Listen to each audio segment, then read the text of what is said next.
Why is meditation so important? Well, what that brings to mind is the excuses that come up when people, it's suggested to people to meditate. And I always recall the statement by the Dalai Lama, who says that when he knows he's going to be very busy, that's when he meditates twice a day. So yeah, that puts things into perspective around meditation and why we do it. One, we do it because it's important to expand our time. It also puts our body into a coherent state between our mind and our heart, our feelings and our thoughts, and realigns us with our higher self. Welcome to this series of insights and updates. I opened this video with talking about meditation because that is one of the topics that we'll be talking about, but also I'll be taking you through a meditation today. So insights, here we are, it's July, and there's a lot of things going on in the world around politics, around wars, around economics, but I thought, I wanted to offer something today which is more around how do you keep peace within your life, and how do you keep the notion of prosperity, true prosperity in your life. Because these things do actually contribute to what's happening in the world from a vibrational point of view. So if we look at it from a quantum physics point of view, is the planet actually reflecting what's going on a global level inside of us as human beings? So let's start with coming together as a community. And whoever ends up watching this video, I honour you and celebrate your time here on planet Earth, and I hope that you have the opportunity to fulfill your purpose.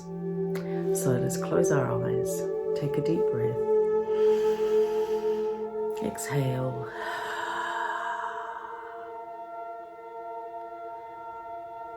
and open with a prayer.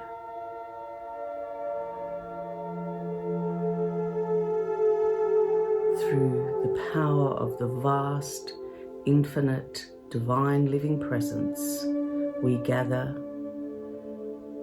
with the intention to shift our planet and our personal lives to a new timeline, a realm where we can experience peace on our planet, prosperity on our planet, and divine purpose on our planet.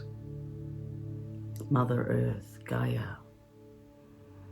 Take another deep breath. Exhale.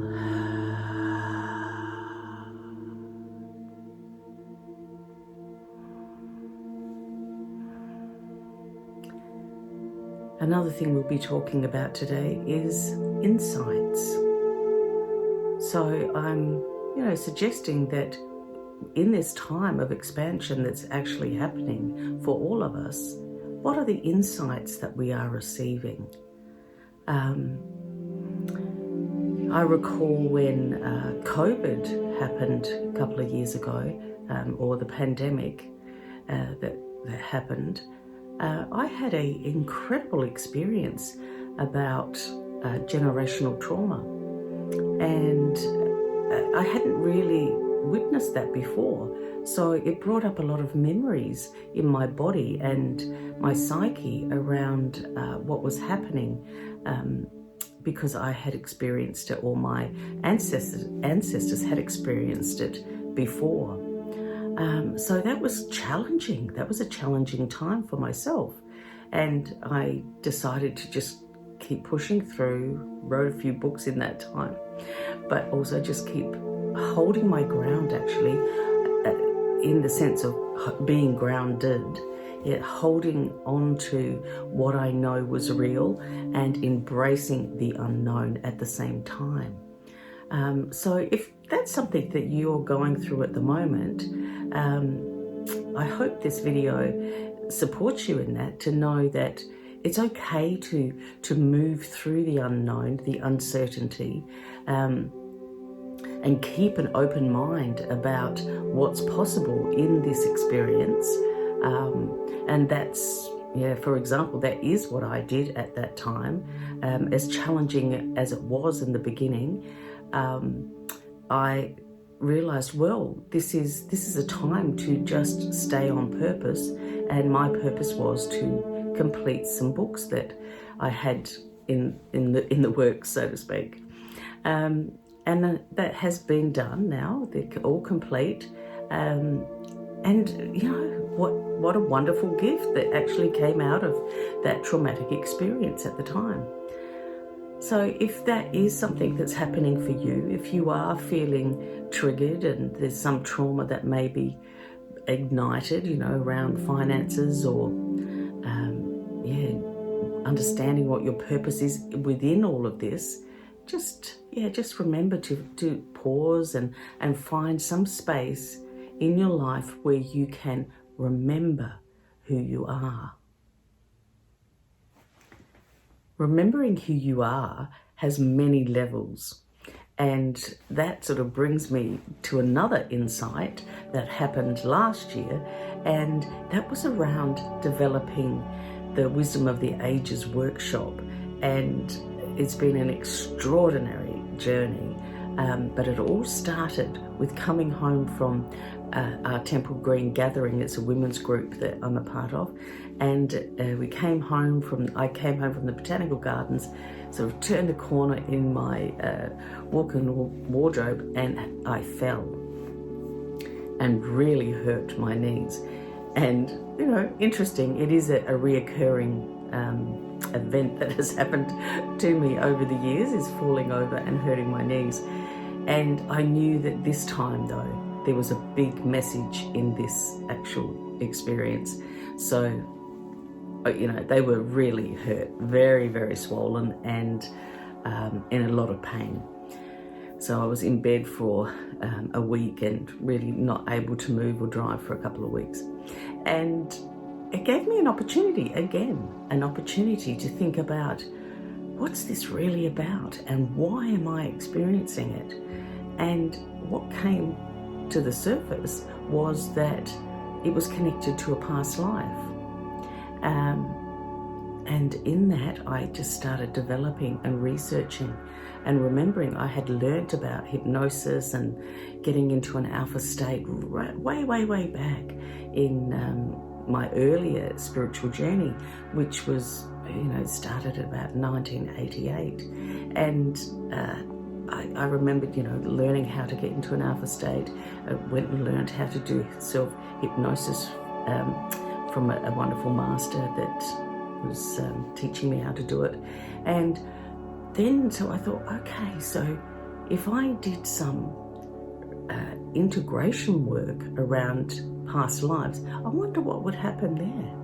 And I wonder if I could actually heal this wound or this reoccurring event that was going on around my knees.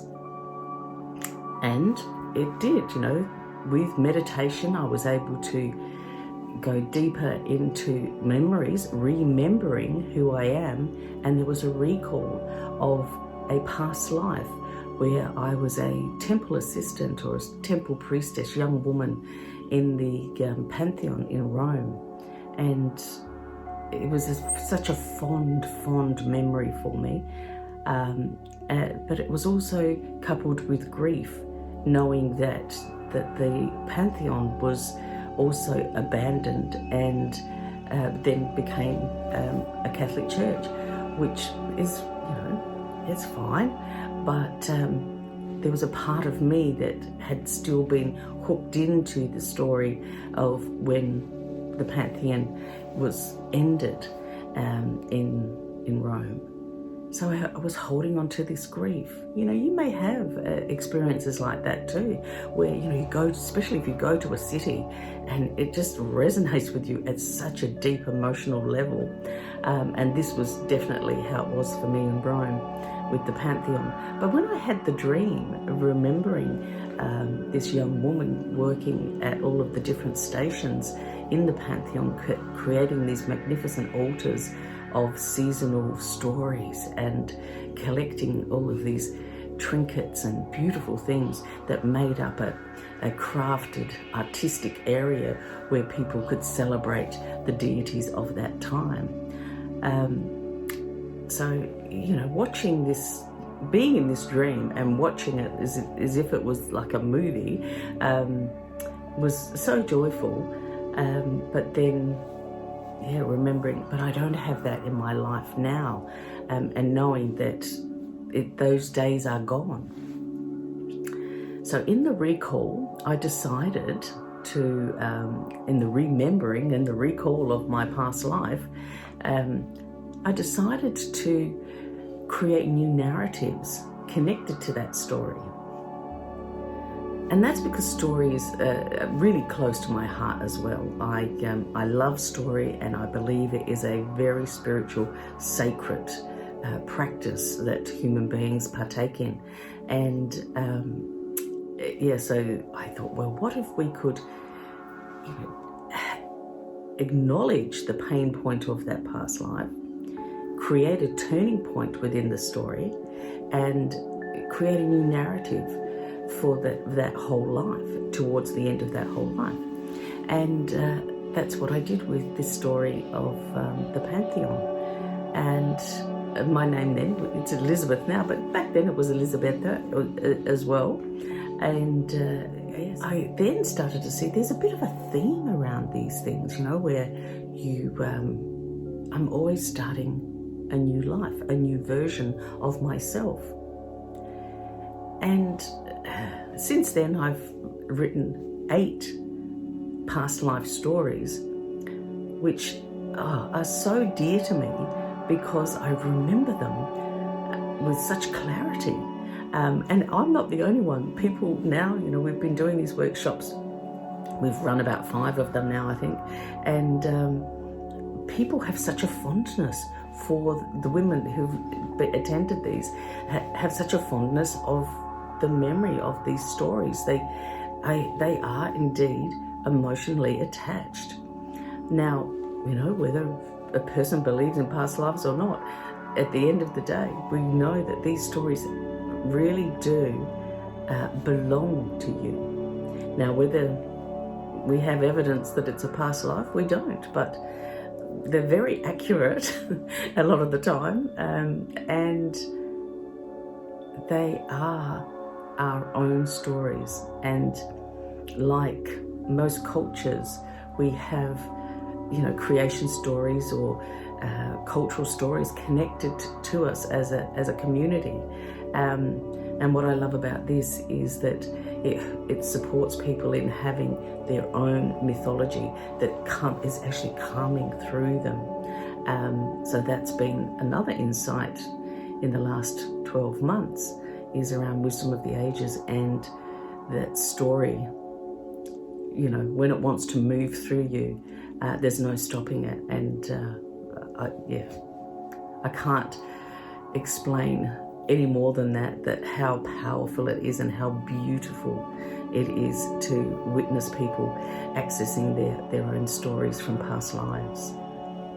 So recapping again on meditation and talking about how when I started on this journey in about 1989, I think it was, 88, 89, and one of the workshops I did was about meditation and learning how to be in an alpha state. So it was, a traditional meditation where you go up through the chakra, different colours of the rainbow. And after that weekend, though, I had some really amazing experiences. And one of them was the last night, coming home and going to sleep. I did some incredible astral traveling, and I didn't think I'd ever done that before. And but in this dream, I was like a beam of light, and I was like streaming all around. I live in Adelaide, and I was streaming around the city in the middle of the night. Like, it must have been, like there was no cars or anything. It was very quiet, and I was just like this beam of light, just at light speed, going all around the city. And then when it started going out north from Adelaide, and just going faster and faster as this beam of light, and went out into the outback. And like, then I realized, my consciousness realized that, hey, yeah, I think you might have gone a bit too far. I think I was sort of heading towards Uluru, actually. But this was new to me, so in my spirit, my consciousness was smart enough to know, maybe you better just slow down a little bit and come back into your body. So then I did, like that. There I was, back in my body, back in my bed. So the reason I'm telling you this is because when you really get into the practice of meditation, you have the ability to really experience who you are, remembering who you are as a human being, and how powerful the experiences you can have, like realizing that I can access other dimensions and superpowers. One would say, is that a superpower? No, it's actually just a human being power, I think. Yeah, so what we're going to do now is do some meditation. So I just invite you to relax, find a nice comfortable position, and take a deep breath.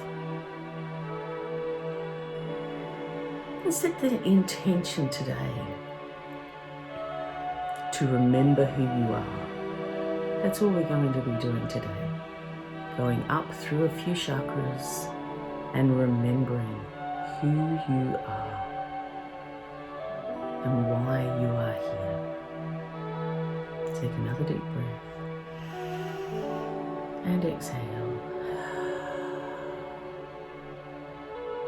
And finding the infinite present moment, starting at the base chakra, which is red. Visualize this chakra opening and spinning.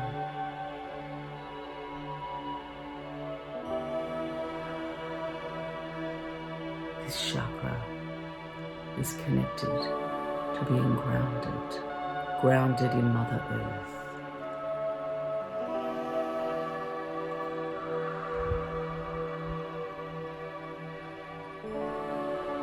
Now we're moving up to the sacral chakra,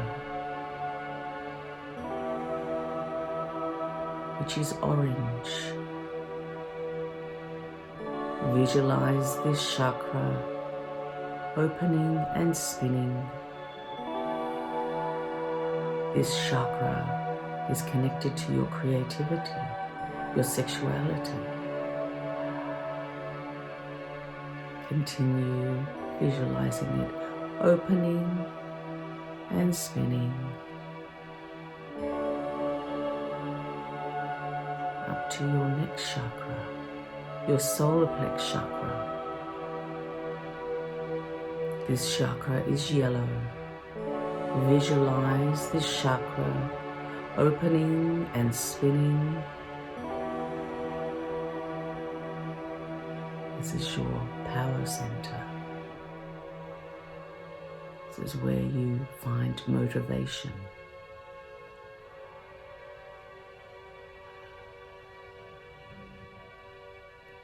Moving up to the next chakra, the heart chakra.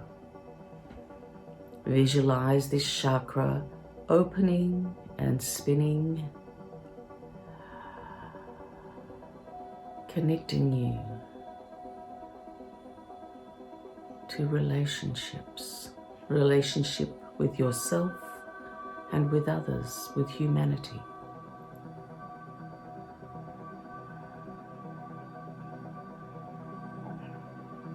Now moving up to the throat chakra, which is blue. Visualize this chakra opening and spinning. This chakra is all about vibration and communication, giving voice and purpose to your life, expression. Visualize this chakra opening and spinning.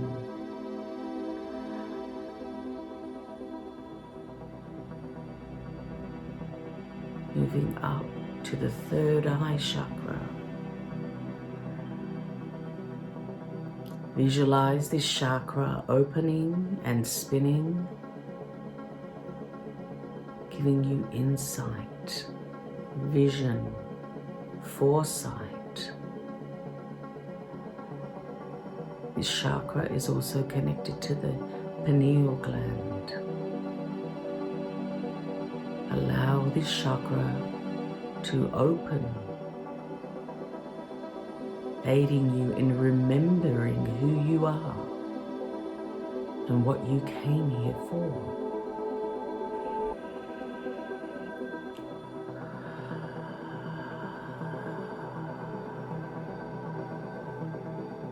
Now up to the crown chakra, just at the top of your head. Visualize this chakra opening and spinning. This chakra is your connection to Source, where you have an ability to co-create with the divine living presence, the quantum field, the unified field. Visualize this chakra opening and spinning. And now, relaxing into that space of vast, infinite presence.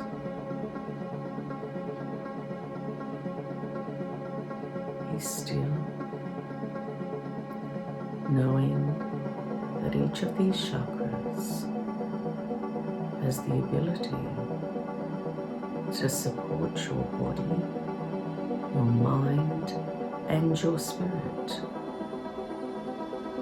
Allow your body to heal itself. Let go of resistance and doubt, and allow all your beautiful, angelic presence within and without to start healing your body in this present moment, in the now.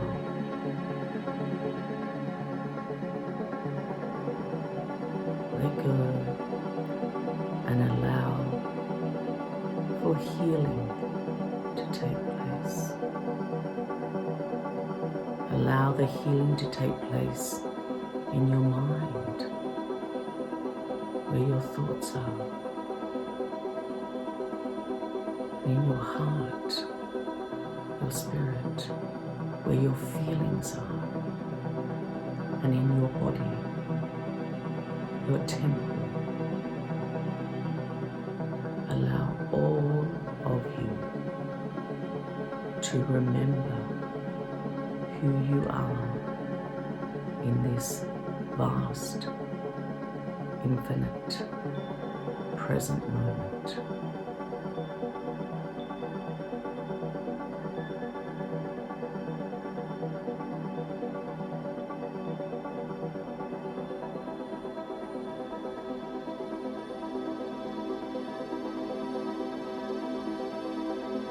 While you're in this vast, infinite, present moment,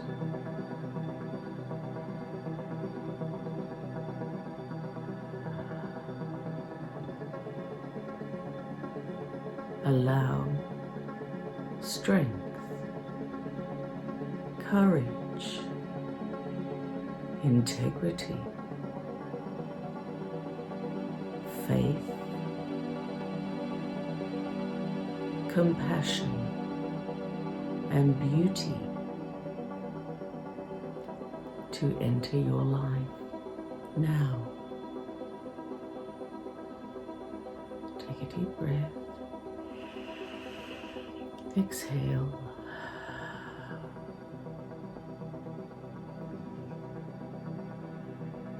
And now, in this vast, infinite moment, present moment, allow forgiveness, loving, and intuition, and allow kindness, gratitude, and divinity to all be drawn to you.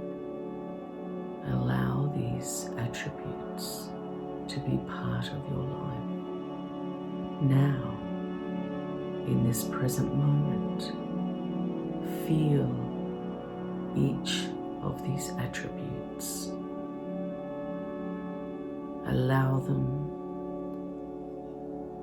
to be a part of your aura. Allow them to heal your body, your mind, and your spirit. Take a deep breath. Exhale.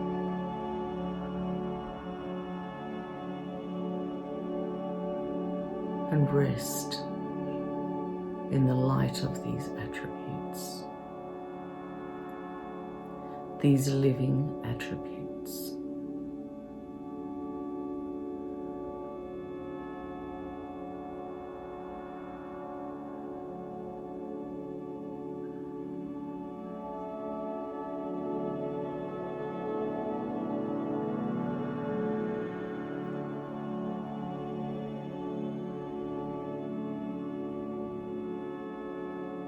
And now, starting from this crown chakra, traveling back down your chakras, from violet to indigo,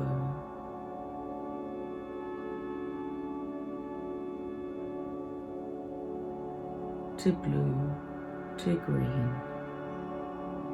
to yellow, to orange, to red.